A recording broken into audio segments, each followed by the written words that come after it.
or any other creation, will, when uninhibited, undergo fluid, perpetual change. What we consider commonplace today, such as modern communication and transportation, would have been unimaginable in ancient times.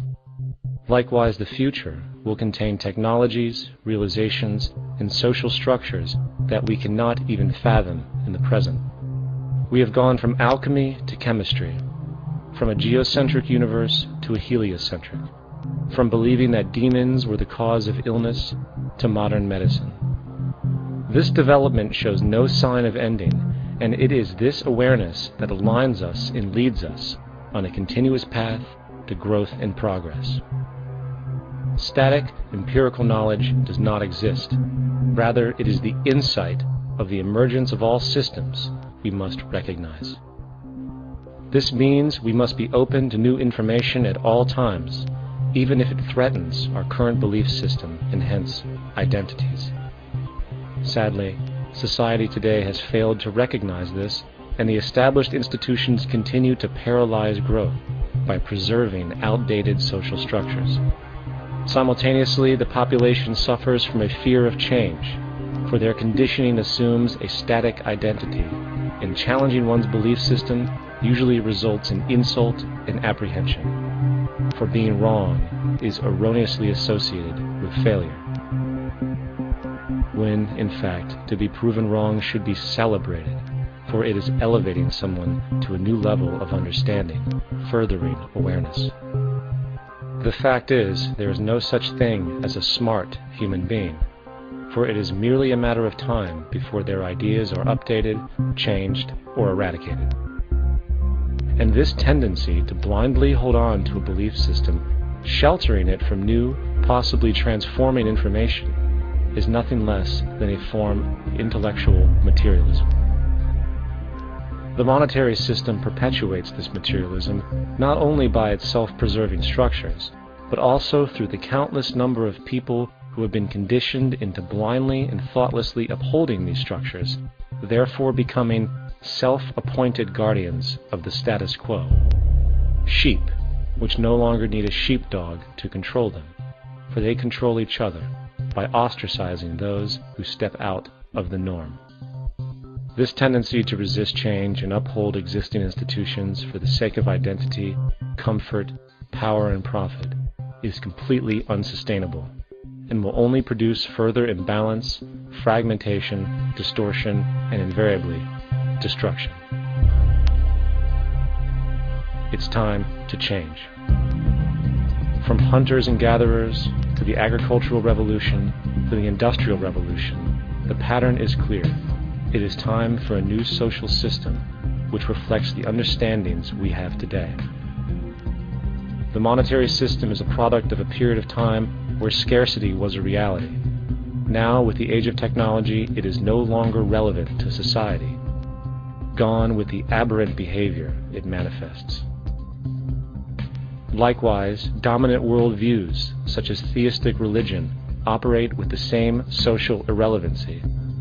Islam, Christianity, Judaism, Hinduism, and all of the others exist as barriers to personal and social growth, for each group perpetuates a closed worldview, and this finite understanding that they acknowledge is simply not possible in an emergent universe. Yet, religion has succeeded in shutting down the awareness of this emergence by instilling the psychological distortion of faith upon its followers, where logic and new information is rejected in favor of traditionalized, outdated beliefs. The concept of God is really a method of accounting for the nature of things. In the early days, people didn't know enough about how things formed, how nature worked, so they invented their own little stories. And they made God in their own image. A guy that gets angry when people don't behave right. He creates floods and earthquakes. They say it's an act of God. A cursory glance at the suppressed history of religion reveals that even the foundational myths themselves are emergent culminations, developed through influence over time, For example, a cardinal doctrine of the Christian faith is the death and resurrection of Christ. This notion is so important that the Bible itself states, "And if Christ be not risen, then is our preaching vain, and your faith is also vain." Yet it is very difficult to take this account literally, for not only is there no primary source denoting this supernatural event in secular history, awareness of the enormous number of pre-Christian saviors who also died and were resurrected immediately puts the story in mythological territory by association. Early church figures such as Tertullian went to great lengths to break these associations, even claiming that the devil caused the similarities to occur, stating in the 2nd century, "The devil, whose business is to pervert the truth, mimics the exact circumstance of the divine sacraments. He baptizes his believers and promises forgiveness of sins. He celebrates the oblation of bread and brings in the symbol of the resurrection. Let us therefore acknowledge the craftiness of the devil, who copied certain things of those that be divine." What is truly sad, however, is that when we cease the idea that the stories from Christianity, Judaism, Islam, and all the others are literal history, and accept them for what they really are, which are purely allegorical expressions derived from many faiths, we see that all religions share a common thread, and it is this unifying imperative that needs to be recognized and appreciated. Religious belief has caused more fragmentation and conflict than any other ideology. Christianity alone has 34,000 different subgroups. The Bible is subject to interpretation. When you read it, you say, "I think Jesus meant this. I think Job meant that. Oh no, he meant this." So you have the Lutheran, the Seventh-day Adventist, the Catholic, and a church divided is no church at all. And a church divided is no church at all.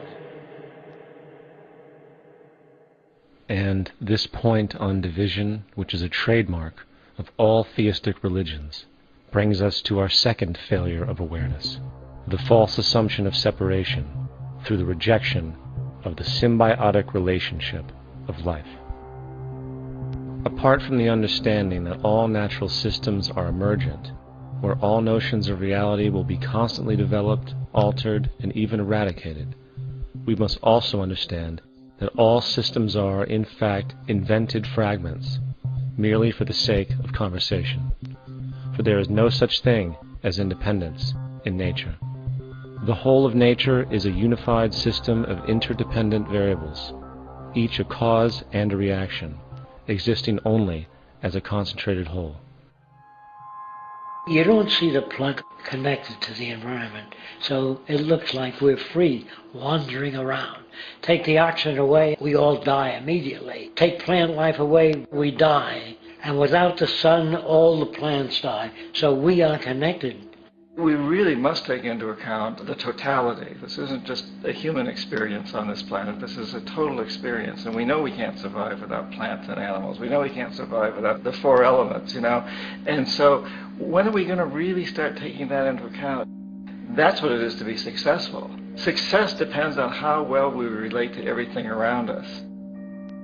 I'm very aware of the fact that my grandson cannot possibly hope to inherit a sustainable, peaceful, stable, socially just world unless every child today growing up in Ethiopia, in Indonesia, in Bolivia, in Palestine, in Israel also has that same expectation. You've got to take care of the whole community or you're going to have serious problems.